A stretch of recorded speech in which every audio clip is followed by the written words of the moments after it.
Guardate, il clima che io ho respirato in questa campagna è stato un clima assolutamente positivo, un clima che è riuscito a svegliare le coscienze, a far muovere di casa anche le persone meno compatibili con il voto, le persone che comunque ormai avevano gettato la spugna. Noi abbiamo fatto riprendere questa spugna, riportata a casa, quindi abbiamo evitato che il popolo veneto gettasse la spugna. Governatore del Veneto al secondo mandato, Luca Zaia inizia il suo discorso ai veneti ringraziando il suo staff. Una campagna elettorale durissima, ammette questa per lui è la vera vittoria. E Padova è la città in cui l'affluenza al voto è stata la più alta.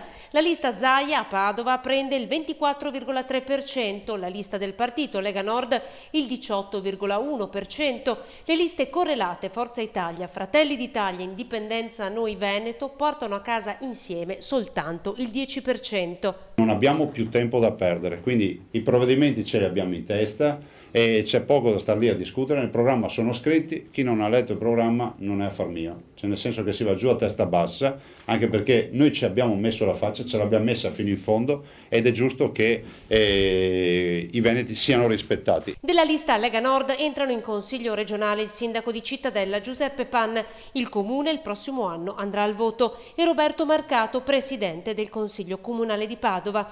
Della lista Zaia record di preferenze per l'assessore Fabrizio Boron, accanto a lui Luciano Sandonà e in forse Tiberio Businario, arrivato terzo. C'è un tema importantissimo che è quello dell'ospedale di Padova, l'ho messo al centro della mia campagna elettorale e su questo sarà il mio mandato, diciamo. L'ospedale adesso si fa. Rimpasto obbligato di giunta, ora con il cambio all'assessorato alla manutenzione e alla presidenza del Consiglio Comunale. Le nomine per regolamento dovranno avvenire entro 60 giorni. L'unico problema, ecco, sarà un po' far senza questi due cari amici che mi hanno dato molto una mano in questi 11 mesi, ma sono sicuro che comunque da consiglieri regionali, forse anche qualcosa di più, saranno vicini ai padovani, alla nostra amministrazione e a tutta la provincia di Padova.